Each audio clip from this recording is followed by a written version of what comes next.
pas sur tout ça. C'est une question quand même qui interroge comment, en tout cas, on lutte contre ce non-recours, comment on fait en sorte que les personnes soient vraiment informées et l'accès puisse se déplacer, comme on disait tout à l'heure, pour aller là où il faut aller, pour pouvoir travailler, mettre en place des dossiers, etc. Et ça, c'est lié aussi peut-être avec le deuxième point, qui est celui de la dématérialisation. On a de moins en moins de papier à remplir, c'est de plus en plus avec Internet. Et donc 14% des nés au Akita sont sans accès à Internet. 14%. Ils n'ont pas accès. Donc ils ne peuvent pas aller chercher des affaires là où il faut, ils n'ont pas accès. Pour mille raisons, mais ils n'ont pas accès. Et 17%, on appelle en situation d'électronisme. C'est-à-dire des personnes qui sont, je dirais, en non-maîtrise complète de l'outil, des outils, qui sont ces outils liés aux nouvelles technologies de l'information et de la communication. Et donc là, c'est le même niveau, on met bien un niveau comparable à toute la région Moyen-Land. On a ces mêmes pourcentages. Et donc là, il y a à mener, comme on avait mené et qu'on continue de mener des actions contre l'illettrisme. Ça fait depuis 1980 qu'on a mis en place des actions contre l'illettrisme, parce que c'était un problème qui avait été repéré à l'époque comme étant un problème qu'il fallait essayer en tout cas d'assainir, de dépasser. Là, on est peut-être aussi avec de l'illettrisme dans cette question-là, mais en même temps, je dirais, à cet électronisme qui fait qu'aujourd'hui, eh bien, il faut essayer de régler auprès des populations les plus en difficulté, les plus pauvres, cette question d'accès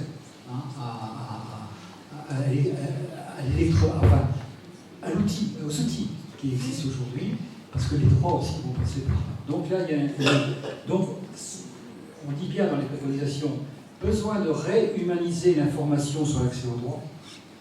Il ne faut pas des guichets froids, il ne faut pas des gens qui accueillent qui soient froids, il faut quand même quelque chose qui soit humain. Il faut réhumaniser dans ce sens-là. Voilà. Et faire attention. Voilà. Et construire une politique et des outils d'information avec les personnes, c'est-à-dire, quand il y a une question de formation, puis aussi, je dirais, de construction d'outils adaptés à tout ça. Et puis, mobiliser les tiers-lieux pour développer l'accompagnement numérique. Ça, c'est important, l'accompagnement numérique. Et j'ai vu qu'à la Ligue de l'enseignement, il y avait un tiers-lieu. Vous avez un tiers-lieu. Donc, développer l'accompagnement numérique à partir des tiers-lieux. Vous avez la carte qui est sur votre droite. Alors oui, la carte qui est sur droite, c'est la carte... Jean-Claude. L'accès à l'électronisme. Le micro est précieux. Oui, c'est la carte qui présente par intercommunalité le taux d'électronisme, en fait. Donc les Landes ne sont pas trop touchées, mais malgré tout, on reste dans la moyenne régionale, ce qui reste encore significatif. Sur la construction des politiques et des outils d'information avec les personnes, dans la même logique que par rapport à ce qu'on disait au début, à savoir pas faire des outils d'information sans y associer les personnes qui sont supposées être les destinataires, pour faire en sorte que les messages soient les plus adaptés, les plus compréhensibles possibles. Ce n'est pas toujours le cas, y compris sur les supports internet. Des fois, on voit bien les formulaires administratifs, c'est tout sauf clair, y compris quand on parle, voilà, quand on est du pays. Quand on n'est pas du pays, c'est encore plus compliqué. Voilà. Et sur les tiers-lieux, pourquoi cette proposition? Tout simplement parce que la région Nouvelle-Aquitaine est celle qui compte le plus fort taux de tiers-lieux, qui a le plus fort réseau ou la densité de tiers-lieux en France. Dans les recours, Oui. le recours au emploi, il y a également les bourses dans les établissements secondaires. Oui. Qui font essentiellement les bourses. Internet. Et il y a beaucoup de personnes qui le demandent. Qui passent à côté. Oui. Ouais. Pareil pour les... Oui, on pourrait donner beaucoup d'autres exemples où je pense on va rejoindre ce constat-là. Alors, il y a vraiment des... Il faut vraiment agir sur ces questions par rapport à l'éradication de la pauvreté, comme on le disait tout à l'heure. La diapo suivante, c'est se soigner, le virus des inégalités. Alors un constat des personnes en situation de pauvreté plus exposées à une moindre espérance de vie et aux maladies chroniques. Là, il y a une égalité fondamentale qui n'est pas que dans la santé individuelle, qui est dans une santé collective d'un groupe social important. Et là, je veux dire que, d'ailleurs, le chiffre, après le donne, hein, 532 000 bénéficiaires de la complémentaire santé solidaire en Nouvelle-Aquitaine. Ça veut dire que l'accès aux soins, l'accès à des soins, l'accès pour des enfants, etc., n'est pas toujours si évident que cela, même avec, je dirais, la complémentaire santé solidaire. Et va se poser un problème, une question, pas un problème, va se poser une question avec la question des transitions environnementales, des transitions qui sont des transitions nécessaires, je dirais, vis-à-vis de l'ensemble de l'écologie, etc. Ça va se poser la question de dire, attention, il ne faut pas que ces transitions soient signes, en tout cas de recul, ou je dirais de non-accès à des biens que des personnes ne pourront plus avoir parce que nécessairement ils sont déjà dans la pauvreté. Faire attention que ces transitions se fassent aussi sans oublier ceux qui sont les plus pauvres. Donc il y a une véritable question qui est devant nous là, parce que ça va se poser rapidement à un moment ou à un autre dans la vie de nos sociétés. Donc, comment on améliore la couverture médicale de proximité? Ça, c'est un point important aussi, surtout quand on peut être aussi isolé en ville, hein, en rural également, par rapport à cette question de santé. L'accès au droit à la santé, et là aussi le lutte contre le non-recours, hein, parce qu'on va le retrouver. Comment on peut prévoir, en tout cas, le pouvoir d'agir, une démocratie en santé, une démocratie sociale en santé, et la prévention des risques de santé pour les plus vulnérables. Il y a des pathologies qui développent, qui sont des pathologies particulières liées à leurs conditions de vie, les mauvaises conditions de vie, etc. Et expérimenter, ça c'est important, la sécurité sociale alimentaire. Une sécurité sociale alimentaire, comme il y a une sécurité sociale maladie. C'est-à-dire qu'on ne peut pas continuer à... Il faut continuer à ce que les gens n'aient pas faim, se nourrissent, les enfants, etc. Mais on ne peut pas continuer comme ça.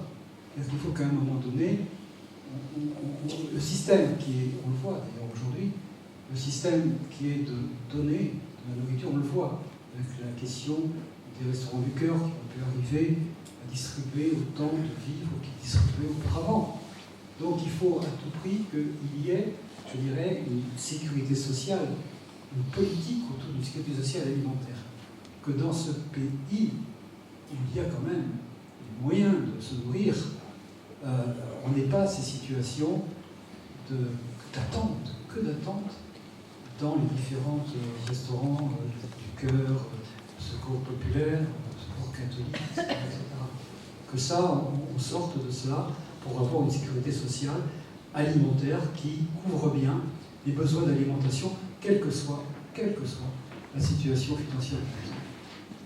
C'est un point qui est pour nous aussi, c'est une question qui est pour nous. Oui, pour préciser un petit peu les choses, sur les personnes en situation de pauvreté plus exposée, l'écart, qui n'est pas un écart régional, mais je pense qu'il vaut autant pour la région qu'il ne l'est au plan national, l'espérance de vie à 35 ans varie entre moins 5 et moins 9 ans, selon l'âge, selon le sexe, entre les plus aisés et les plus pauvres. Donc, grosso modo, il y a déjà ce constat-là. Maladie chronique, il faudrait y mettre là-dedans, y compris tout ce qui est problématique lié à la situation de l'environnement. Et force est de constater que les personnes les plus pauvres, en situation de pauvreté, sont aussi les plus exposées à cette problématique-là, soit du fait des conditions de logement, soit du fait des conditions d'emploi quand elles travaillent. Voilà, et vous les avez encore entendu aujourd'hui, sur les antennes nationales les statistiques sur les problématiques de santé au travail, notamment de santé psychique ou mentale. Voilà, donc il y a effectivement ces éléments-là. Le dernier point que je voulais souligner, la sécurité sociale alimentaire est une proposition qui est une reprise en fait d'un travail précédent du Césaire qui avait été fait sur l'agriculture ou l'agroécologie, qui n'est pas si vieux que ça, qui remonte à 2 ou 3 ans. C'est en cours en Gironde, dans le sud Gironde, très exactement, et sur la ville de Bordeaux. C'est en cours d'expérimentation. En tous les cas, ils sont en train de mettre en place des dispositifs pour essayer de tester ce principe-là de sécurité sociale alimentaire.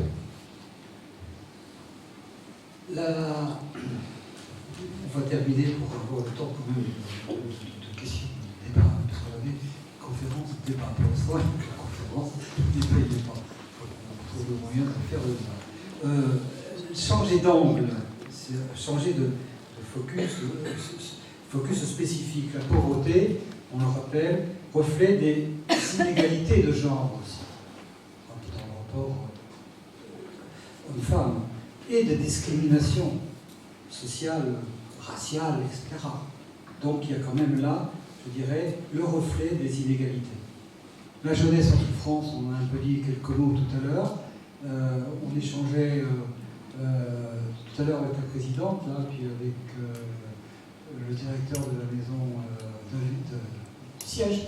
On échangeait sur le nombre d'enfants à l'aide sociale à l'enfance dans les départements, qui dans la Nouvelle-Aquitaine a doublé en 10 ans.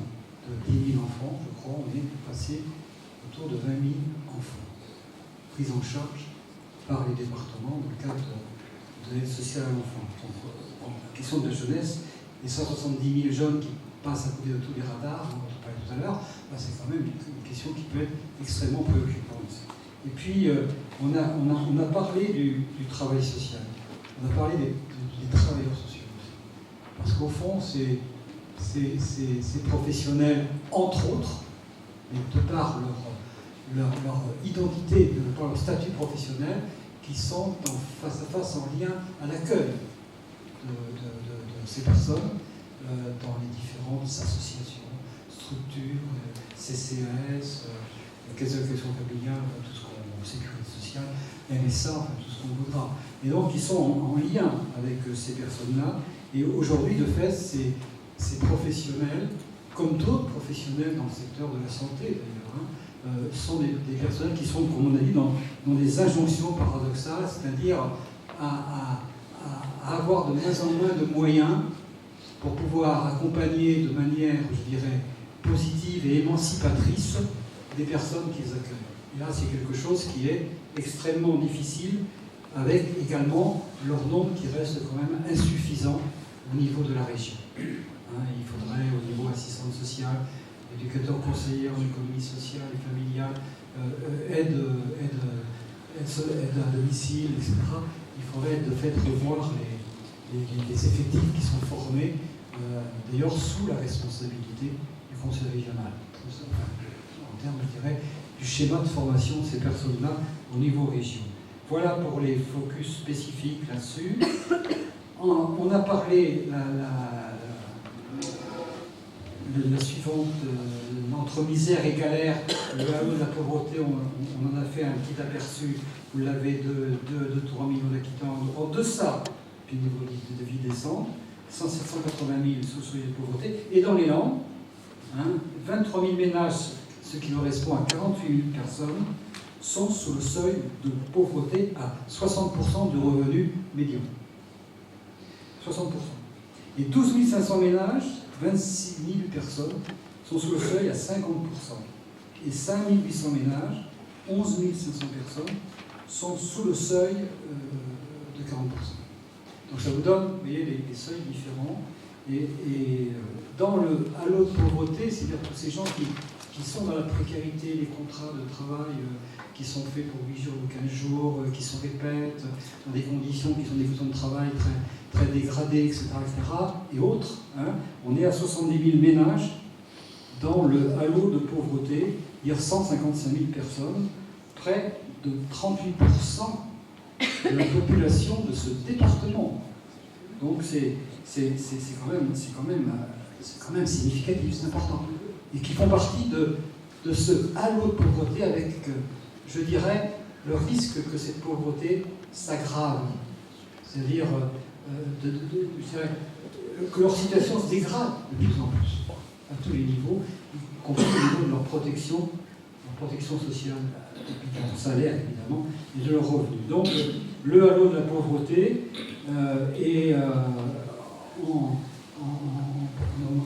en échangeant avec pas mal de personnes, cette question de halo de pauvreté est quelque chose qui est ressenti beaucoup à côté je dirais, des pauvres traditionnels, entre guillemets, je ne sais pas dire ça, mais enfin de ceux qu'on connaît dans les associations, les CCS, etc., dans les restaurants du cœur ou des aides alimentaires, etc., ils voient arriver des gens qui n'avaient pas l'habitude d'y aller, et qui sont encore des gens qui travaillent un petit peu ici.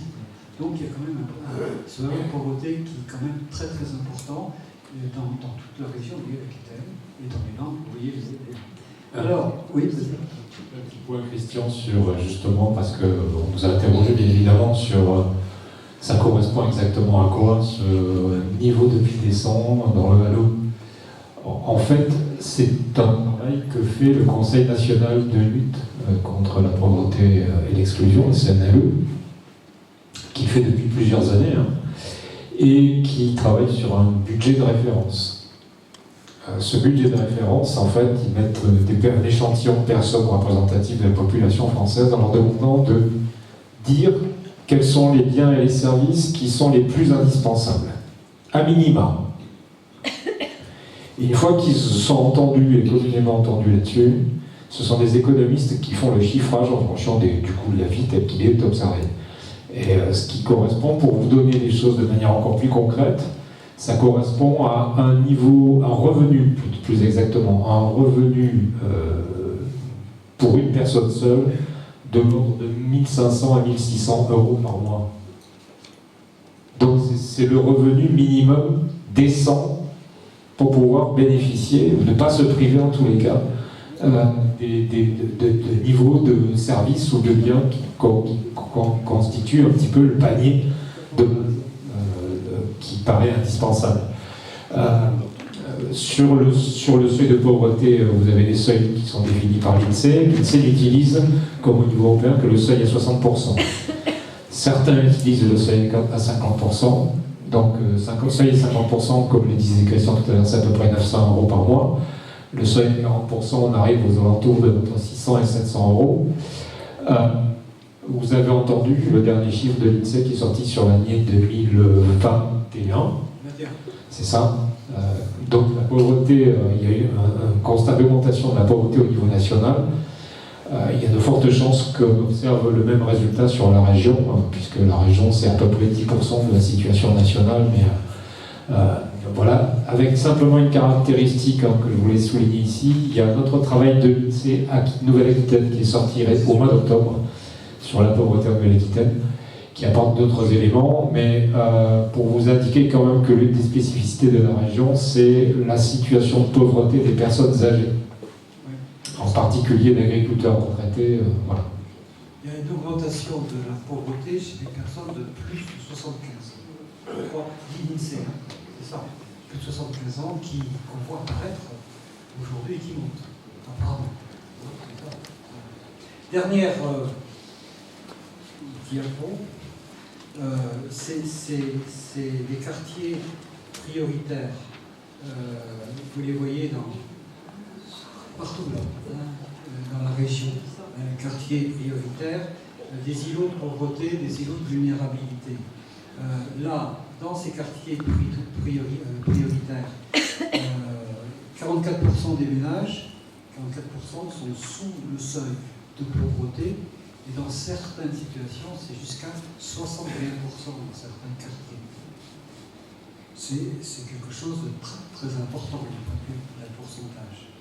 Et plus des 2/3 des ménages pauvres sont dans ces quartiers prioritaires sont sous minima sociaux.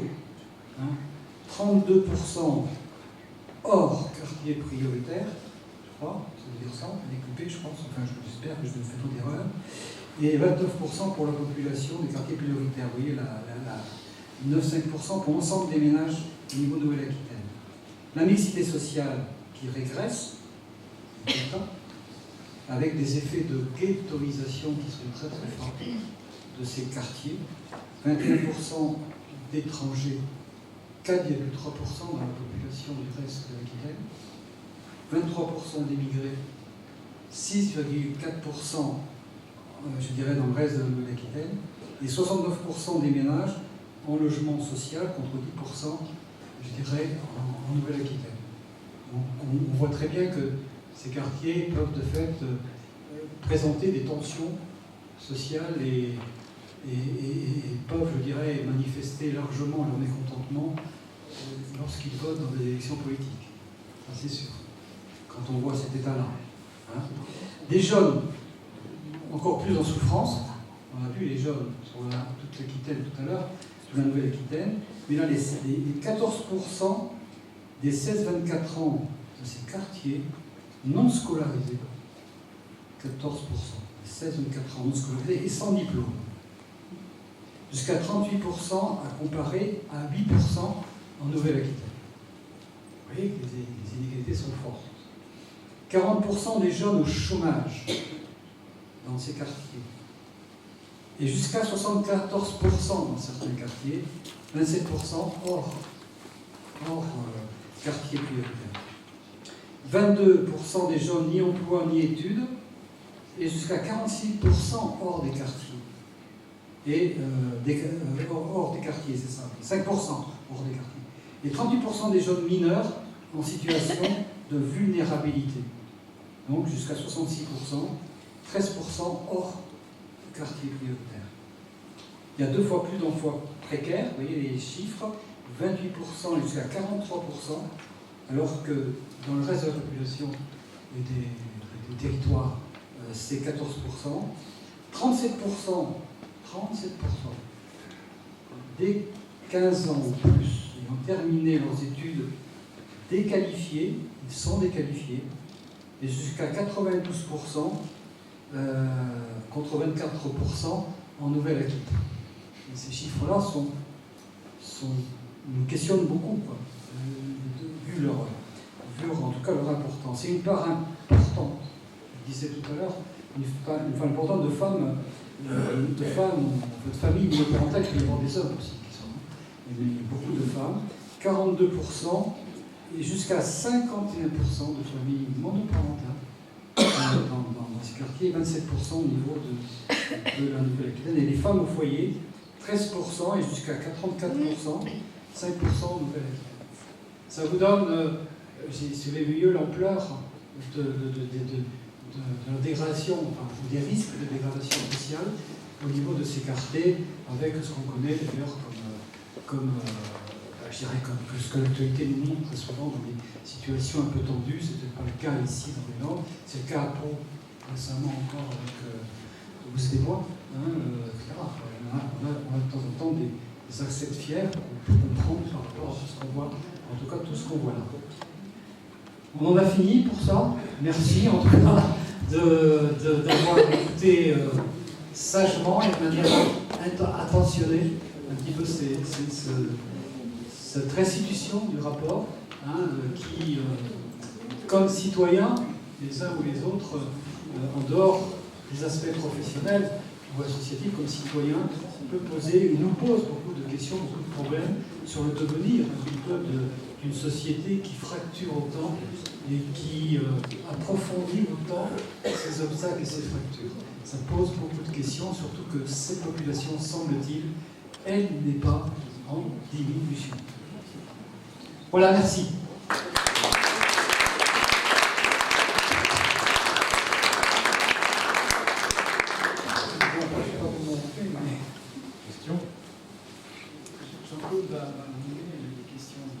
Oui, c'est ouvert à questions, à débat, à réaction. Allez-y. C'est du débat. Après, c'est toujours le premier ou la première. Voilà.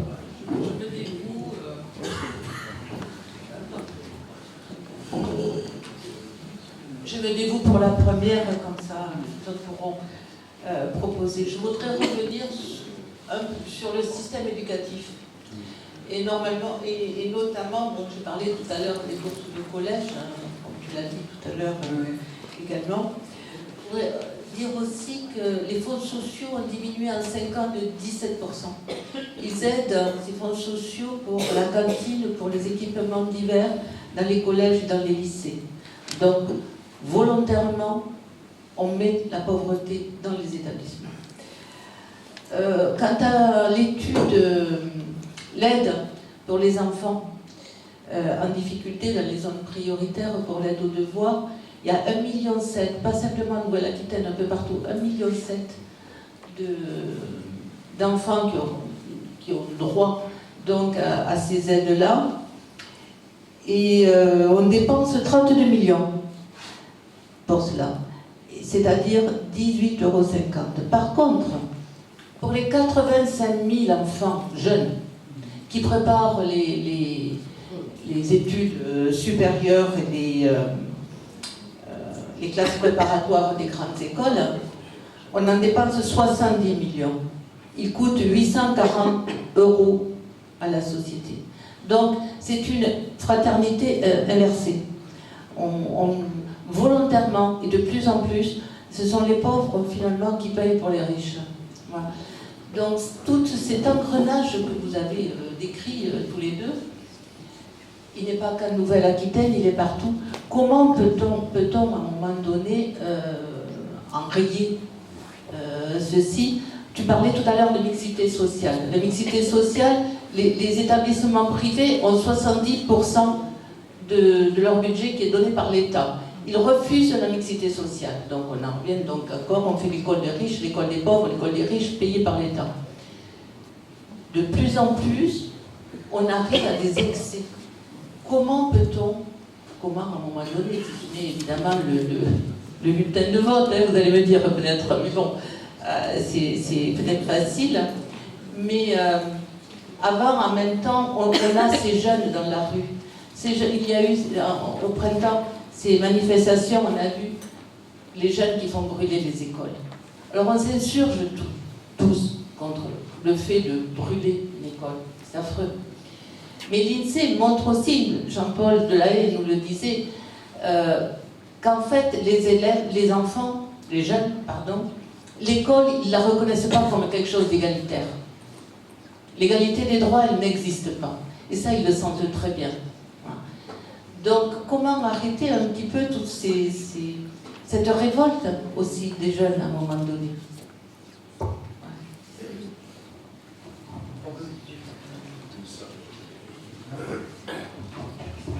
Oui, alors, est-ce qu'on prend deux interventions où on réagit Comme vous voulez. La mienne va être, mon intervention va être en lien avec celle d'Arlette de toute façon. Peut-être que la réponse sera aussi conjointe. Donc, Christian Sławczak, moi je suis CPE de métier, en lycée professionnel et secrétaire départemental de l'UNSA Éducation des Landes. Alors, Arlette m'a pris une partie de mon intervention, mais c'est très bien. Je voulais intervenir effectivement moi aussi sur le non-accès aux bourses. 2021, 20% de familles ne faisant pas valoir leur droit d'accès aux bourses, 20% au niveau national. À cette époque-là, enfin il y a 2 ans, mais, la secrétaire d'État en charge de l'éducation prioritaire avait proposé comme solution d'informer les familles lors de leur déclaration en ligne de non-imposition, d'imposition, de leur droit ou de leur droit à accès aux bourses. Ce qui nous avait semblé à nous quand même, je ne vais pas dire une grosse fumisterie, mais quand même une grosse blague, quand on sait que ces mêmes familles sont souvent celles qui, comme vous l'avez dit, n'ont pas accès à l'internet ou à l'informatique, hein, sont des familles dans l'électronisme. Et donc moi, ma question plus politique, elle est alors comment enrayer la fabrique de la pauvreté, mais surtout comment le CESE et le Césaire Nouvelle-Aquitaine peut peser ou va peser dans les politiques publiques, parce que le constat est édifiant une fois de plus, il est largement partagé depuis des années. Comment on peut peser, alors, et et influer sur ces politiques publiques qui aujourd'hui, comme l'a dit aussi Arlette, va de plus en plus vers une reproduction des élites. On le voit bien hein, à l'école avec des solutions à l'encontre de ce que l'on attend. Hein. À l'école, la solution à l'échec scolaire, ça va être le retour aux classes de niveau, le retour au redoublement. Donc on est extrêmement inquiet de tout ça. Voilà. Par rapport à vos deux interventions, peut-être des éléments de réflexion hein, du débat. Donc, moi, je pense qu'il y a un véritable problème, question sur l'égalité d'accès aux droits, quel que soit d'ailleurs les droits, on le voyait tout à l'heure. Il y a une véritable question. Et je pense parce que j'en parle et puis qu'on en échange avec des collègues de Césaire et ailleurs, que on est passé d'un capitalisme libéral, du libéralisme, sous forme, je dirais, de système capitaliste, à ce qu'on appelle un capitalisme de la précarité.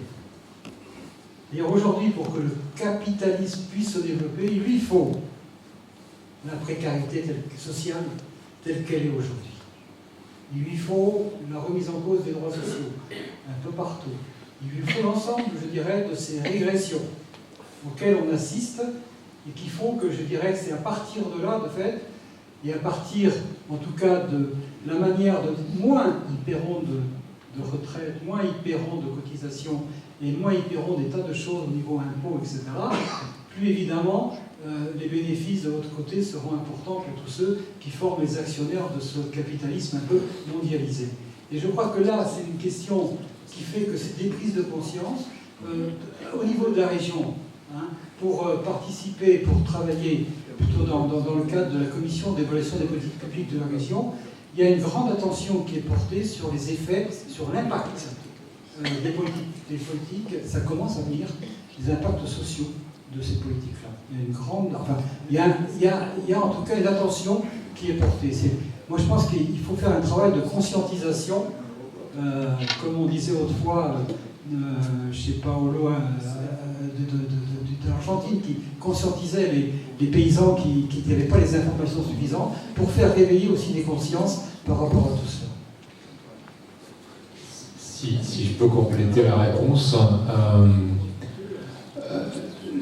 à la question la plus simple qui est celle de l'accès aux bourses, alors je ne sais pas s'il y a une situation particulière dans les Landes, vous évoquiez une situation nationale, mais je pense que là on est vraiment sur la question de la nature de l'information qui est apportée, comment elle est apportée vis-à-vis des parents, puisqu'il s'agit surtout des parents en l'occurrence qui effectivement perçoivent les bourses pour leurs gamins, s'agissant des études secondaires en particulier. Donc là, concrètement, je veux dire en tant que Césaire, on peut faire passer des messages à la région qui s'occupe des lycées, après département, collège, etc. Mais c'est pas forcément des choses très compliquées à mettre en place, il faut simplement se donner les moyens de mettre en œuvre, mais je pense qu'il y a des choses qu'on peut peut-être déployer, voilà. Et pour prolonger,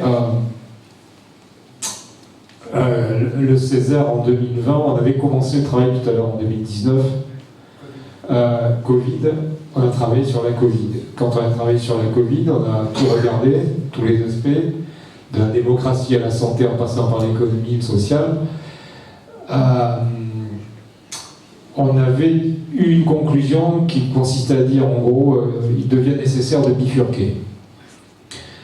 Autant vous dire que ce n'est pas à l'échelon régional que ça se joue. Mais le constat, il est là. Alors après, comment on peut le faire ou essayer de le tenter en région? On commence à essayer d'amener la région à intégrer dans certaines de ses feuilles de route politique la dimension sociale. C'est pas évident, c'est pas simple. Mais par exemple, la région, en novembre, enfin ce mois-ci, mi-novembre, a voté ce qu'ils appellent la feuille de route Néo-Terrain, qui avait été mise en place en 2019. Au départ sur juste la transition écologique et climatique. Ça reste encore ça, bien évidemment, mais ils ont intégré une dimension solidarité dans cet aspect-là. Alors, il y a encore du travail à faire, hein, mais les lignes sont en train de bouger. Les premières discussions qu'on a eues avec la représentante de l'État, Madame Grimaud, qui est en charge, je dirais, la mise en œuvre de l'ancienne stratégie nationale de lutte contre la pauvreté, qui est désormais le pacte des solidarités, c'est plus compliqué. Un exemple, dans la présente stratégie, il y avait comment on associe les personnes à l'élaboration des politiques. C'était très bien, sauf qu'ils ne l'ont pas fait. Alors, ils ne l'ont pas fait, soi-disant qu'il y a eu la crise Covid. Bon, mais le nouveau pacte des solidarités, ils nous en dispensent un bon. Donc, tout ça pour vous dire qu'il y a encore du chemin à faire, bien évidemment. Et je rajouterais simplement à ce que tu dis, c'est qu'on travaille, au Conseil économique et social, on travaille beaucoup aujourd'hui sur l'approche des éco-sociaux conditionnalités dans les aides financières aux entreprises. C'est-à-dire, au fond, qu'est-ce que le Conseil régional doit exiger en termes, je dirais, de conditions écologiques et sociales aux entreprises qu'il va aider pour pouvoir toucher et pour pouvoir percevoir et être éligible aux aides. Ça, c'est important parce que c'est quelque chose qui n'est pas nouveau en soi, mais qui commence en tout cas à se préciser au niveau en tout cas de l'intention politique. Aller au moins là. Après, il faut de fait passer à la pratique et donc peut-être c'est par des biais comme ça qu'on arrivera peut-être à un peu modifier dans le sens d'enrayer l'affaire. Hein. L'éradiquer, c'est autre chose. Oui, vous avez dit tout à l'heure, vous avez parlé de capitalisme à l'instant qui avait besoin de la précarité pour se développer. Et vous aviez dit dans la présentation que le rapport du Césaire avait été voté à l'unanimité de ses membres. J'imagine qu'il n'y a pas l'unanimité sur cette conclusion, sur le capitalisme et la capitalisation. Ce que je vous ai dit sur le capitalisme n'est pas inscrit dans le rapport.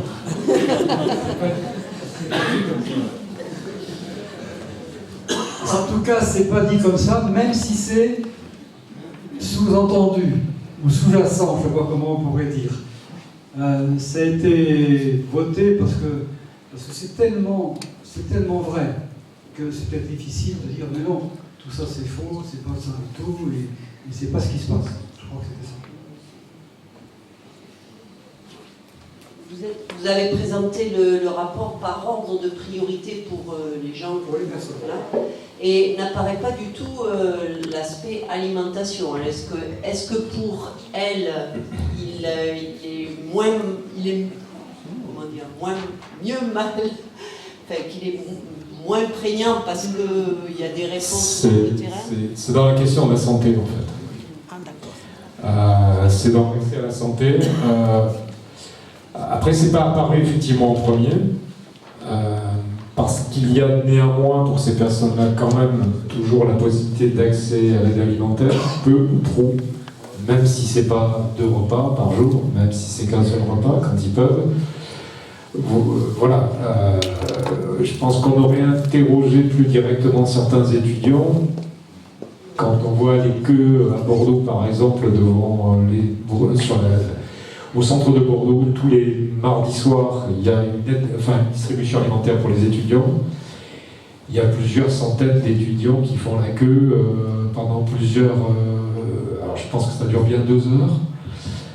Voilà. Donc il y a une réalité d'accès à l'alimentation pour certaines personnes. On n'a pas pu interroger vraiment les SDF les plus marginalisés, qui ont aussi accès. J'ai discuté avec certains, mais on n'a pas fait de réunion de groupe avec eux, qui vont aussi à l'aide alimentaire, qui ne mangent pas toujours à leur faim, mais ce n'est pas leur principal problème. Précision, suite à ce que dit Jean-Claude, la santé dans le rapport, en tout cas l'approche qu'on a de la santé, c'est au sens de l'OMS, de l'Organisation mondiale de la santé. La santé, c'est le résultat, je dirais, d'un équilibre physique, psychologique et d'un bien-être social. C'est ce qui forme en tout cas cette santé au sens de l'OMS et qu'on a nous aussi retenu. Il y a l'accès aux soins, mais il n'y a pas que, vous voyez. Hein, donc de fait, le bien-être social, là, on en est relativement loin, voire très loin. Oui, une réflexion d'ordre général et puis une question qui vient dans le sujet de ce soir. La réflexion d'ordre général, c'est, par exemple, il n'y a pas de conseil économique et social départemental.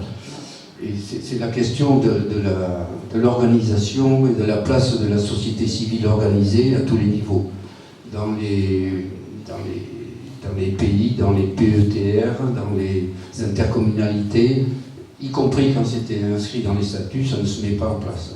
Ça, c'est un combat qu'on peut tous mener au niveau où l'on travaille.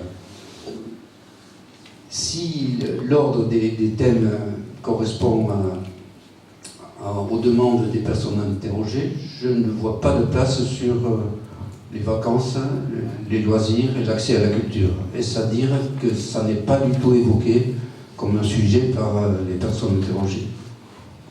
Jean-Claude va vous répondre parce qu'on a travaillé un autre rapport sur les droits culturels. Alors, je ne sais pas si ça... Oui, ça y est. Ça n'a pas été évoqué dans ce cadre-là. Ce qui nous a surpris aussi, hein, d'une certaine manière. Néanmoins, comme l'évoquait Christian, en 2020, on n'a pas pu communiquer dessus parce que c'est tombé, on a remis le rapport en mars 2020. Vous savez ce qui s'est passé après. On s'est fait plus discret par la force des choses, mais on a fait un rapport sur les droits culturels où on avait entendu justement des personnes qui étaient en situation de pauvreté et de leur relation, par exemple avec des gens de la TD, etc., qui ont leurs propres universités populaires, etc. Donc, et d'autres associations qui travaillent avec des personnes en précarité. Et cette dimension-là était importante. Mais effectivement, l'accès aux vacances aussi, on aurait pu l'évoquer, mais ça n'a pas été mentionné. Le fait que quasiment près de la moitié des Français ne partent pas en vacances, c'est quand même pas neutre non plus. Voilà, donc il y a tous ces éléments-là qui n'ont pas été évoqués, donc on ne les a pas repris de manière spécifique à cet endroit-là. Mais il est clair qu'on pourrait tirer plein de fils. Qu'on n'a pas pu tirer, pas plus que d'apparaître spontanément la formation d'ailleurs.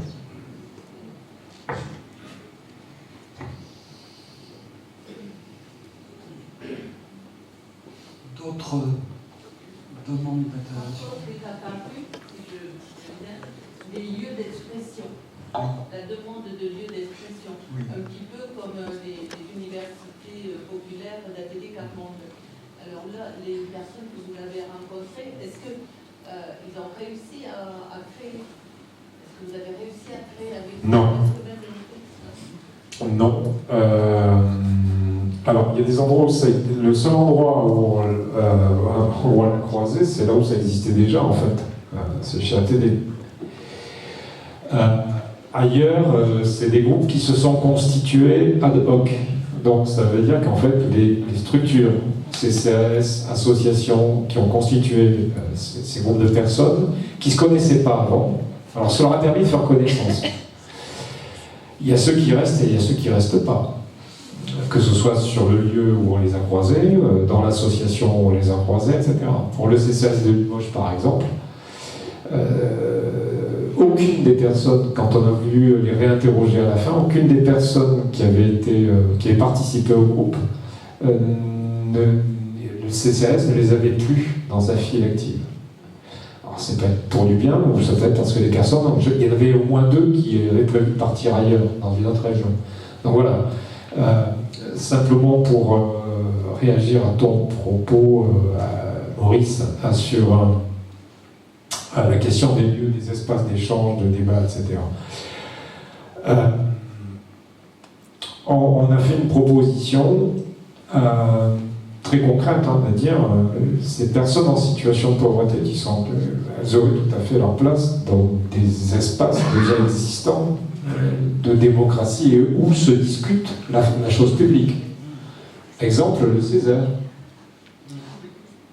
Bon, on a un renouvellement du Césaire à partir du 1er janvier. Le préfet est en train de signer le premier arrêté de composition, comment dire qu'il ne fait pas forcément preuve de la plus haute originalité dans ce domaine-là, quoi. Voilà. Apparemment, on n'a pas de bonnes nouvelles sur ce plan-là, quoi. Voilà. Il n'est pas encore sorti, mais bon, les signaux ne sont pas très très bons. Oui, pour ma part, je pensais qu'on devait enrayer la fabrique de la pauvreté, mais je pense que vous avez bien plombé la soirée, parce que, en fait, on ne voit pas comment on va faire. Nous, acteurs de terrain, associatifs, membres citoyens qui travaillent tous les jours dans les quartiers, sur le terrain, on a pris le constat. Bon, vous avez dit, il y a une consciencialisation. C'est vrai, on prend conscience de cela, mais en même temps, on n'a pas les outils. Et moi, je me demande, j'ai été frappé par le taux de non-recours. Quand même, c'est grave, c'est important. Et on constate, dans les permanences d'accueil d'accès au droit que nous avons sur le terrain, dans les territoires, on constate que de plus en plus de personnes sont en difficulté aujourd'hui. Leur situation devient extrêmement complexe à des mairies. Et pourquoi ne font-elles pas ce travail de recours? Eh bien, tout simplement parce que, vous l'avez dit, le guichet est froid. Hein, l'accueil de la préfecture, c'est énorme. C'est pas possible qu'on vive dans ce... Et nous avons quand même quelques bénévoles qui les prennent en charge avec les travailleurs sociaux pour démêler ces situations. Et moi, j'ai envie de dire que le Césaire, vous êtes quand même une émanation du CESE, c'est-à-dire la troisième chambre, vous aviez parlé tout à l'heure, et que vous avez aussi un pouvoir d'action sur le territoire. Moi, je pense que si un représentant du Césaire va voir notre préfète, que nous adorons, que nous aimons bien ici au département, je pense que vous pourriez leur dire, écoutez, madame la préfète, ce que vous faites aujourd'hui dans vos guichets de la préfecture, ce n'est pas tolérable. Vous êtes en train de vous mettre hors la loi par rapport à l'état de droit, tout simplement, à la démocratie, à l'esprit citoyen. Voilà, et de même à la préfète de région, je pense que convaincre la région, notre président de région, mais vous le faites parce que vous êtes là-bas, vous travaillez avec lui, mais voilà, quel est votre impact sur le terrain? Comment pouvez-vous nous aider en agissant auprès des responsables qui tiennent les clés? Les clés, c'est eux. C'est nous. Fais-nous laisser faire ce qu'on peut. Alors après, on a le rapport là. Tous les préfets, je pense, l'ont reçu de Nouvelle-Aquitaine. Je ne sais pas s'ils le lisent, mais le préfet de Bordeaux, le préfet de région, Bordeaux, pas du tout, le préfet de région, a écrit un courrier à la présidente du Césaire, après ce rapport-là, puis un autre. Il a écrit un courrier en disant que ce rapport était remarquable. Je crois que c'est son terme qu'il a pris. Un truc comme ça, remarquable, dans sa lettre du préfet de région que j'ai lu. Donc ça veut dire quand même qu'il a remarqué. S'il prend remarquable, c'est qu'il a remarqué. Donc est-ce qu'il en tiendra compte? Et est-ce qu'il popularisera auprès de ses préfets de département? Ça, je n'en sais rien. Ça, c'est une question. C'est pas forcément là-dessus qui plonge.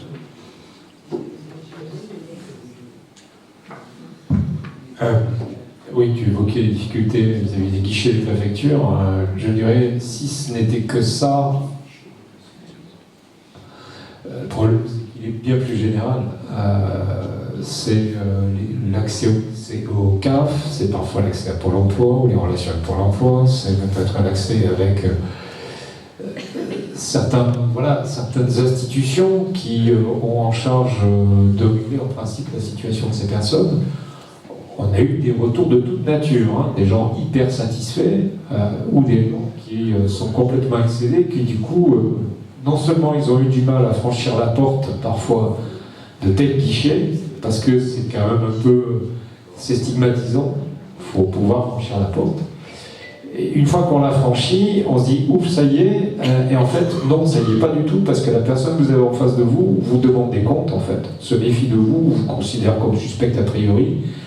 Donc vous avez l'impression d'être jugé en permanence, et pour peu qu'en plus on vous dise ben ça vous n'y avez pas droit, ok, j'y reviendrai plus. Et donc même si vous avez en principe accès à certains droits, il peut se trouver qu'en face de vous, vous avez des personnes qui ne jouent pas forcément un petit peu le rôle. L'autre difficulté qu'il y a est une difficulté propre à aujourd'hui à ce qu'évoquait tout à l'heure Christian, le métier du travail social, à qui on apprend et on demande d'être à l'écoute des personnes, et quand ils sont en poste, à qui on leur demande, bon, ça ok, très bien, c'est parfait, mais il va falloir gérer des dispositifs.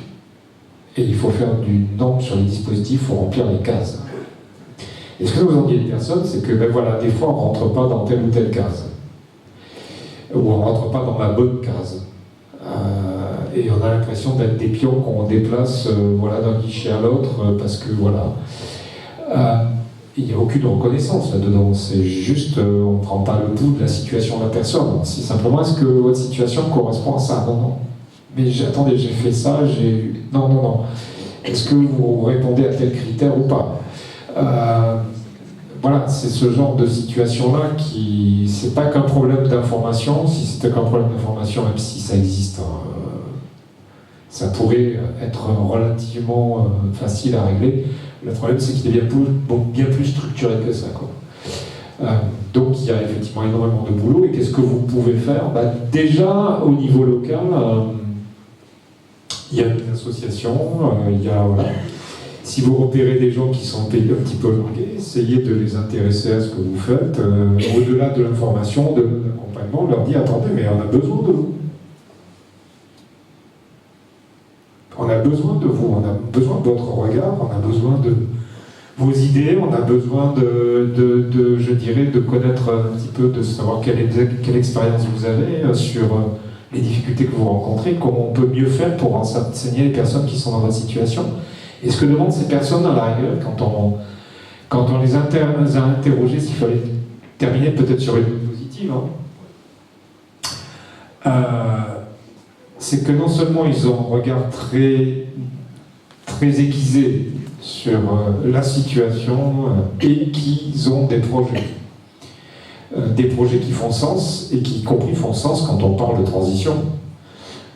Combien on en a rencontré qui disent moi j'ai une idée très précise de ce que je veux faire, le problème c'est qu'il faut qu'on m'en donne un petit peu les moyens, mais il faut l'écouter pour ça. Par exemple, faire de l'agroécologie, ils ont des projets très précis, là, je vous en parle de manière générale, ce sont des projets très précis. Travailler sur un projet, quelqu'un sur Bayonne, il dit j'ai repéré un immeuble qui est complètement désaffecté, il sortait de prison, il avait fait pas mal de prison, mais il me disait, voilà, il y a plein de femmes qui sortent de prison, qui sont dans une galère pas possible. Comment on peut les remettre en emploi? Comment on ne peut pas réhabiliter un ancien hôtel pour faire un restaurant avec des liens avec des systèmes d'agriculture de proximité, où là aussi des personnes en difficulté pourraient être remises en emploi pour travailler sur des cultures en agroécologie, etc. Voilà, ils ont des idées très très précises, mais qui sont à chaque fois tournées, comment je peux aider les autres, comment je peux trouver du sens dans ce qui... Voilà. Et quand on les écoute, on ressort avec la pêche. Et c'est pas parce qu'ils sont dans des situations parfois de galère et compliquées qu'ils n'ont pas de projet. Donc la question est, si on les écoute bien, est-ce qu'il n'y a pas vraiment moyen de les aider pour faire ces projets? C'est des moyens. Il y a tout un tas de dispositifs. Comment on peut parier ces dispositifs déjà qui existent pour essayer de les accompagner sur ce chemin-là? Le problème, c'est que quand on essaie d'aller pour un élu, ils ne considèrent pas, enfin, au niveau local, en tous les cas, autant il y a des élus qui se remuent comme c'est pas permis, autant il y en a certains. Ce que nous a dit la personne qui est venue le 20 septembre à Bordeaux, on a pour un auditeur, ils sont invisibles. Il nous a dit non, on n'est pas invisibles. On ne veut pas nous voir, c'est pas pareil. Voilà. Donc, essayez d'aller les voir et de les écouter et de les convaincre que c'est important et que vous avez besoin d'eux.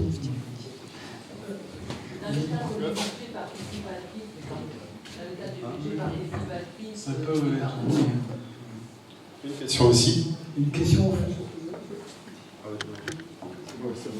Oui, je vois que ça se termine un petit peu. Moi, je voudrais vous parler un peu de ce qui est le grand problème dans la pauvreté, c'est l'alimentation et le logement. Moi, je rêve. Je fais un rêve éveillé où le jour où il y aura une ville comme Mont-de-Marsan, qui est bien équipée quand même, qui transformera les distributeurs alimentaires, que ce soit le Secours catholique, le Secours populaire, évidemment les Restos du Cœur, simplement en épicerie sociale, où il y a un système très simple. La banque alimentaire, auquel je me suis agité pendant des années, qui transmettait directement toute la masse dans des épiceries sociales, puisqu'on en a un peu partout. Et vous verriez que la distribution de l'alimentation, et tout le monde en aurait assez pour tout le monde. Oui. Moi, je me souviens, quand on a inauguré le palace à côté de la plateforme sociale, vraiment là, 3 étoiles, hein, que sont venus nous dire les gens? Ils ont dit, mais c'est une honte. Dans nos jardins, nous retrouvons des salades, nous retrouvons des artichauts, etc. Mais c'était bien que le problème, c'est là. C'est pas quand nous vivions dans la grange et la cabane bureau de la banque alimentaire à Saint-Pierre-du-Mont qu'on pouvait s'en apercevoir. Mais là, on s'est vite aperçu, c'est qu'on distribuait de l'alimentation à des gens qui ne pouvaient pas s'en servir. Que voulez-vous faire, un gars qui vit dans un squat, si on lui donne 3 choux-fleurs et 4 patates, il ne peut même pas les faire cuire. Je crois que le problème est là. Comment cette distribution, on n'en reviendrait pas à ce qui s'était passé dans les années 1870 et autres, hein, avec les ateliers, mais il y avait aussi, à côté des ateliers nationaux, il y avait des cantines et des distributions directes. Excusez-moi, parce que je peux quand même en parler un petit peu. Et alors, dernier point, je m'agis dans une association importante, et les CPI nous disent, et elles ont raison de ne pas nous donner un pourcentage de personnel qui arrive dans notre association et qui ne veulent absolument pas aller à une distribution alimentaire gratuite, alors qu'ils en ont le droit. Mettre les gens au travail, les remettre de droit, c'est une façon, mais aussi les laisser, enfin, du moins, toujours droit, pour au moins acheter et se nourrir. Merci pour votre intervention tout à fait juste sur beaucoup de points. Moi, je ne sais pas si on va peut-être arrêter, hein, il est 22 heures, on va peut-être prendre une ou deux autres questions, mais je profite de ce que vous avez dit pour c'est pas dans le rapport ce que je vais dire, mais c'est dans le débat. C'est que en matière d'histoire de pauvreté en France, l'histoire longue, l'histoire des pauvres, etc., ou des précaires, je crois qu'il y a quelque chose qui joue énormément, c'est les représentations sociales que la population se fait de ces publics-là. La représentation sociale. Les idées qu'on a mises dans les têtes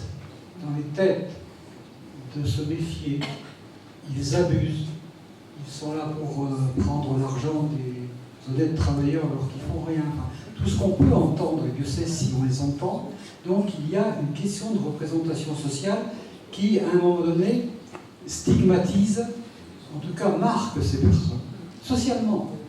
Ils sont marqués socialement.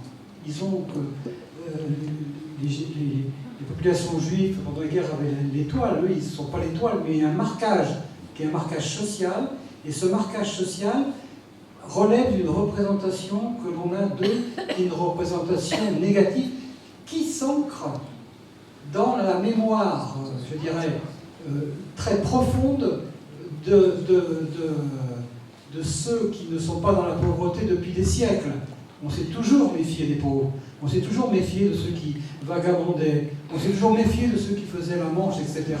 S'ils étaient dans cette situation, c'était de leur faute à elles ou à eux. S'ils étaient punis par eux-mêmes. On avait, et ça reste dans les fonds, dans les tréfonds, je dirais, de l'inconscient un peu collectif, ce qui fait que nécessairement, on développe une prudence par rapport à ces personnes, et on développe des situations où ils se sentent exclus. Il y a une exclusion sociale, c'est-à-dire, je ne fais plus partie d'une société qui me met sur la marge, à l'écart. Je jouais au foot sur le terrain, j'ai fait une erreur, mais on me sort du terrain. Et j'ai plus qu'à regarder ce qui se passe devant moi.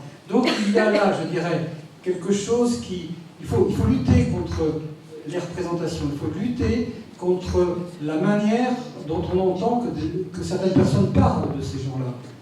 c'est du... Alors, il y a des questions de peur. Ils peuvent agresser, on a peur certains, enfin bon, pour les SDF en particulier, on est là-dessus. C'est une question de peur, il faut s'en méfier. Ils vont voler, ils vont je sais pas quoi, etc. Donc c'est vrai qu'il y a des images qui sont pesantes, qui les stigmatisent, qui les marquent, et qui tiennent, je dirais, en partie à la peur qu'on peut avoir de ces populations qui ne vivent pas de façon, je dirais, ordinaire, mais de façon de mendicité, d'aide, d'assistance. Et je vais un peu plus loin dans mon propos, c'est qu'on a une société aujourd'hui qui a mis en place un business de la charité qui fonctionne, hein, pour être clair, fonctionne bien depuis des années, et nécessaire, on le voit, avec un aide alimentaire, mais en même temps qui fait qu'une personne est instituée dans son existence sociale comme un objet de l'assistance. Il est assigné, elle est assignée à être un objet de l'assistance, c'est-à-dire à une place et à un rôle qui lui est imposé de manière, je dirais, dans la vie sociale et assignée à cette place-là. Et elle a toutes les peines à pouvoir en sortir, parce que derrière tout ça, il y a la question de, on reconnaît mal ou pas les ressources, le potentiel, les potentialités, la richesse humaine que peuvent avoir ces personnes, on la met complètement de côté. Donc il y a une véritable question de ces représentations qui tiennent même dans notre monde, je dirais, évolué, entre guillemets, ça tient au corps quand même. On a ces représentations assez négatives de ces personnes un peu qu'on vit comme marginales, comme dangereuses. Il y a eu, au XIXe siècle, c'était les ouvriers qui étaient les classes dangereuses. Hein. Il faut s'en méfier. Hein. Ils faisaient des manifs, ils faisaient des grèves, etc. C'était des classes dangereuses. Et ce n'étaient pas des classes riches. Et ces classes dangereuses, on va les retrouver aujourd'hui d'une autre façon, bien sûr. Ça n'a rien à voir avec la condition des ouvriers du XIXe siècle, dans le début de l'industrialisation. On va les retrouver différemment, mais on va les retrouver quand même sur le noyau même de ce que ça représente. Alors c'est pas dans le rapport ce que je dis là, donc vous ne l'avez pas reconnu dans le rapport, ça n'existe pas. Hein, bon. Mais c'est pas dans le rapport, voilà. Bonsoir. J'ai du mal à parler que je suis assise, en fait, j'ai besoin d'être debout. Bonsoir à tous. Je vous donne ma place. J'aurais même bien être assis. Non, en fait, j'étais debout toute la soirée et je ne suis pas encore retombée de l'adrénaline de toute la soirée. Tout simplement parce que vous savez, monsieur le représentant du Césaire, monsieur le vice-président, je viens juste d'arriver des AOC de l'égalité, puisque vous faites partie de nos invités à Poitiers. Si je vais montrer à ces personnes dans la salle mon premier programme en mars des AOC, j'avais mis l'animateur de la soirée, monsieur Jassonneau, vice-président du Césaire. Donc je suis ravie, mais je suis ravie de juste en fait constater que toutes les associations et nous tous, on œuvre dans le même sens. Les AOC de l'égalité de cette année, en fait on y travaille depuis janvier, on avait comme fil rouge la pauvreté. En réalité, toutes les associations, on est tous conscients, on travaille avec des gens en situation de pauvreté. Alors je suis désolée, je suis arrivée en retard, j'ai peur de dire des choses alors qu'autre chose a été dit avant. Je voulais juste, en parlant de pauvreté, nous on a travaillé sur la jeunesse et la pauvreté. Ça fait depuis 3 mois qu'on travaille avec des jeunes. Et quand on ressort de ce genre de projet avec les jeunes, aujourd'hui c'était juste restitution, compliqué, parce que c'est de la jeunesse, on a affaire à de l'humain, prendre un micro, se mettre devant en scène, c'est très compliqué, mais c'est pas grave. On avait comme invité Azouz Bega qui a dit déjà avoir le micro, être sur scène, c'est un pouvoir. Et le donner à ses enfants, c'est déjà leur donner du pouvoir. Moi je voulais juste dire quelque chose quand j'ai commencé ce projet avec des collégiens, sur une classe de 24 élèves. Quand on parle de pauvreté, sur une classe de 24 élèves, j'avais demandé les métiers des parents. Et sur cette classe, parmi les 24 élèves, j'avais 12 élèves qui m'ont répondu que leur maman était femme de ménage. Quand leur papa était ouvrier, je n'avais aucun. c'était les classes de SECPA. Je n'avais aucun qui avait un parent qui avait un travail au-dessus d'ouvriers ou femmes au foyer ou des parents en situation de recherche d'emploi. Et donc, pourquoi on travaille sur l'égalité des chances. L'égalité des chances.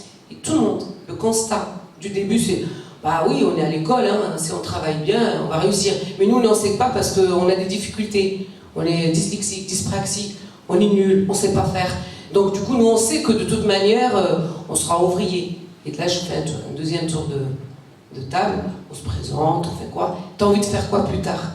Et là, le constat est terrible. Et moi, j'avais marqué les 12 dans les parents, la maman était femme de ménage, parce que j'observais les filles. Sur les 12 filles, 10 filles ont dit peut-être faire le ménage, ou alors faire comme mon papa parce qu'il avait les voitures chez je ne sais plus quel garage. Et les garçons, pareil. On n'est pas sortis. Il y en a un sur les 24 qui a dit bon, moi j'aime pas l'école, mais je viens parce que moi j'ai envie de travailler sur un yacht comme serveur, et du coup il paraît qu'il faut apprendre l'anglais. Du coup, je vais faire ça. Et tout le monde s'est mis à rigoler, dit tu veux travailler sur un yacht? T'es en SECPA, mon vieux. Tu vas pas travailler sur un yacht? Et lui a dit non, mais c'est pas grave, hein, moi je m'en fous, c'est le service, j'aime bien servir et tout. Et moi je sors de là en tant qu'adulte. En tant qu'adulte, je remets le truc, je remets la scène, je regarde tel élève, bon, la situation familiale. Mince, il n'y en a pas un seul parce que lui, serveur, on est encore serveur, hein, on n'est pas. Qui a même le rêve de sortir de la situation de ses parents. J'ai parlé avec des adultes suite à ça. J'ai parlé avec des mamans voilà, je travaille, je suis médiatrice culturelle au Café Musique. Et je commence à dire à des mamans, vous savez, je suis dépitée, voilà ce qu'ils ont dit les enfants, je suis dépitée et tout. Il y a une maman, elle m'a dit, j'aime pas ce que tu viens de me dire, Salima. Je te jure, j'aime pas. Elle me dit, j'étais bien là, moi je savais qu'on ne va pas plus loin. Donc j'étais bien. Ce que tu me dis, ça me rend malheureuse et c'est inconfortable. Nous on est bien là, c'est bon, on sait qu'on va pas aller plus loin, donc viens pas nous foutre des rêves dans la tête. Tu me dis, les enfants, ils veulent être... Écoute, on sait très bien qu'ils peuvent pas faire autre chose. Et donc là, tu repars encore, tu dis, bon, il y a un travail à faire avec les parents. Donner le droit de sortir des lignes, donner le droit de sortir de là où on les a assignés. Le problème, c'est que les parents pauvres, les parents milieu ouvrier, les parents des sites et les parents qui viennent, parce que dans ces classes, on a des enfants qui viennent du milieu rural et qui sont aussi, qui sont dans les mêmes difficultés que les enfants des sites et les mêmes. Hein, parce que moi, mon public, en fait, ce qui nous réunissait tous, c'est que c'était tous des enfants quand même venant de parents pauvres. Parce que une fois qu'on discute, au bout de 3 mois, bah, très vite, on sait d'où viennent les enfants, on sait pratiquement les enfants, ça parle. On sait très bien leurs difficultés de fin de mois, on sait très bien, il y a plein de choses. Et parmi tous ces enfants, la semaine dernière, on a dit on fera la restitution. La directrice, elle vient me voir, elle me dit il y aura que 2 élèves. Restitution de 2 élèves. Moi, gros scolaire, comment ça, en fait, super projet, il faut qu'on... En fait, je veux voir les enfants. Maman n'a pas le permis. Mon papa ne veut pas venir. Maman n'a pas envie qu'on parle des trucs, des enfants pauvres et tout ça. On ne vient pas. Et en fait, même pas ils ne se sont pas donné le droit même de venir voir ce que les enfants ont travaillé, parce que les parents, ça va les mettre mal à l'aise. Finalement, on a eu quand même une très très belle surprise. Du coup, je n'avais pas prévu qu'ils passent sur scène. Je les avais filmés, en plus pas de très bonne qualité, parce que plan B, sans technique. Et bien quand même, on a eu des enfants qui sont venus. On a eu des parents qui sont venus. Et à la fin, des parents qui sont venus dire merci, des enfants qui sont venus dire merci. Ça n'a pas changé le problème. Mais juste, ils ont entendu d'autres personnes parler, ils ont entendu d'autres enfants à la fin de la soirée parler, ils ont entendu Azoud Bégal, mais juste ça semait quelque chose. Mais juste pour revenir au fait que la pauvreté, ben en fait, c'est un sujet qui nous tient tous à cœur au niveau des différentes associations.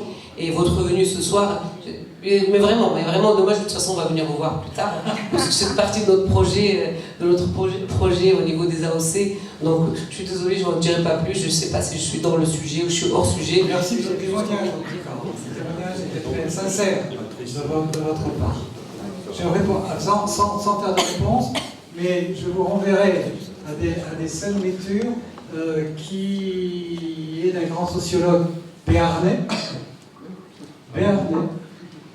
Pierre Bourdieu, qui a parlé de la reproduction sociale, dont vous venez de décrire une partie des mécanismes. Question ? Oui, un commentaire par rapport à ce que vient de dire Salima, et j'aurais une question sur votre intervention. Et en fait, ce que vient de dire Salima, le milieu social duquel on est issu, en fait, on n'a pas forcément toutes les informations. Moi, je prends mon cas concret. Je suis fille d'agriculteur. Pardon ? C'est la télé. Enfin, je suis fille d'agriculteur. Puis j'ai eu la chance de trouver en fait une matière qui me plaisait, donc j'ai fait des études. Alors je ne me suis pas projetée, enfin, les profs me disaient mais fais une école d'ingé. J'avais absolument aucune envie de faire une école d'ingé parce que je ne me sentais pas capable de faire cette école d'ingé. Donc j'ai fait un IUT, j'ai fait une licence, une maîtrise, j'ai fait un DEA, j'ai fait une thèse, j'ai fait un postdoc, mais et beaucoup m'ont dit mais pourquoi t'as pas fait médecine, pourquoi t'as pas fait pharma? Mais parce qu'en fait j'étais fille d'agriculteur et je pensais même pas que, je connaissais même pas ces métiers en fait. Et l'information, je sais pas comment on arrive à amener cette information à des familles qui sont pas issues d'un milieu social autre que celui duquel on est issu. Et c'est vrai qu'il y a toute une éducation et il y a une information et savoir comment informer ces jeunes qui sont en capacité de faire autre chose que du milieu duquel ils sont issus, c'est pas facile parce qu'en fait on peut communiquer mais entre ce qu'on dit et ce qui est entendu, on connaît la difficulté de la communication. Donc ça c'était juste pour appuyer ce que vient de dire. Merci. Pas la dernière question. Et juste une question. Finissez. La question, oui. La question par rapport à votre intervention. Alors, peut-être que j'ai mal compris ce que vous avez dit, mais dans vos propos, il me semble avoir compris que on était à l'ère de la transition énergétique écologique. Oui, et qu'il fallait faire attention à ne pas fragiliser encore plus les plus fragiles. Est-ce que vous pourriez développer en fait, Je pourrais, mais c'est pas le temps. Je pourrais vous donner peut-être, vous envoyer un texte que j'ai écrit là-dessus, si vous voulez, que pour une autre circonstance. D'accord, alors Arlette me la fera passer. Dernière Juste, il y question. a deux interventions et après on clôture effectivement. Oui, on va clore. Court. Excusez-moi. Ça marche. Ça marche? Oui, il faut parler. Je m'entends. Comme ça? Très bien, là je m'entends. Bonsoir, donc Fatima Benjou, également médiatrice au Café Musique de Mont-de-Marsan.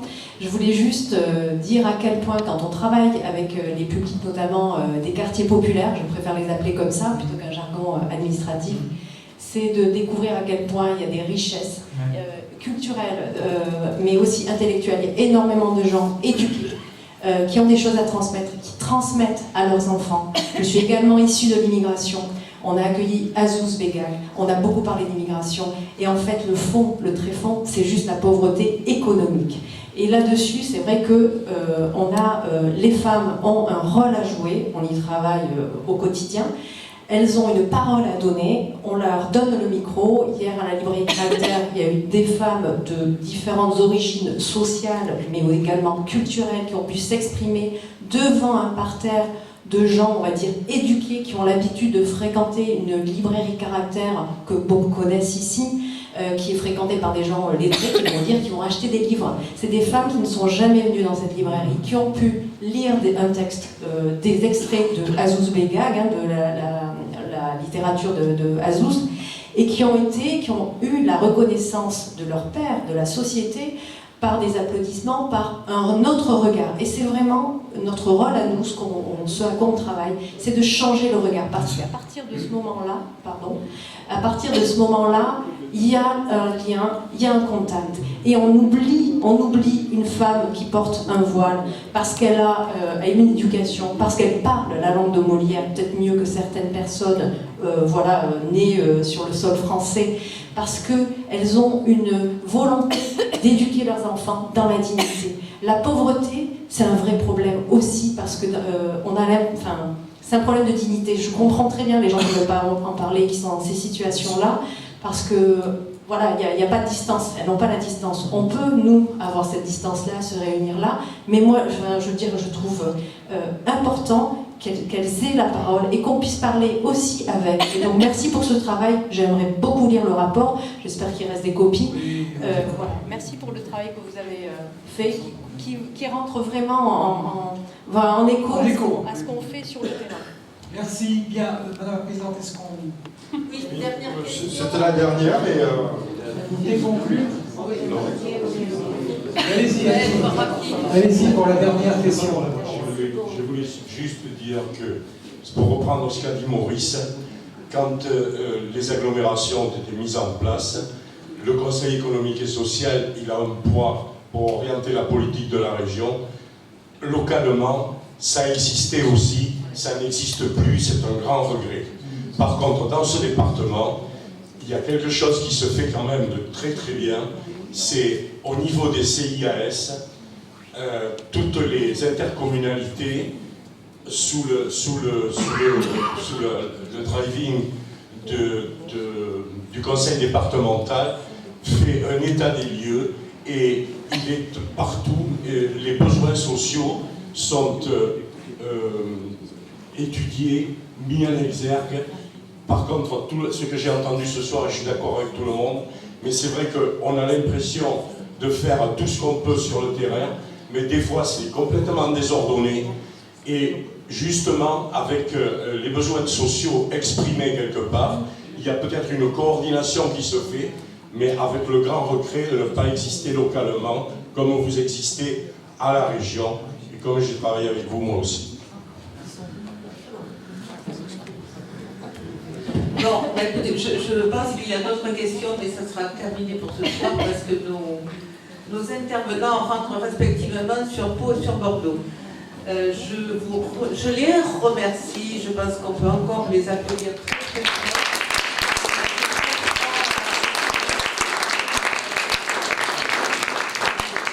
Je vous le dis, ce rapport je vous incite vraiment à le lire, c'est un rapport remarquable, a dit le préfet. Ben oui, c'est vrai, c'est un rapport remarquable. Et il y en a d'autres qui sont, le dernier, je le montre, je ne l'ai pas lu, mais il est aussi au titre prometteur. Quelle société dans 20 ans au regard des aspirations des jeunesses? Nous en parlons des jeunesses et les questions qu'elles nous posent, et je suis sûre qu'il doit être très intéressant. N'oubliez pas, je vous remercie, on vous remercie vraiment d'être venu là. On remercie l'association Encore l'autre regard de nous avoir accueillis ce soir. Merci Pierre et merci Marie-Jo.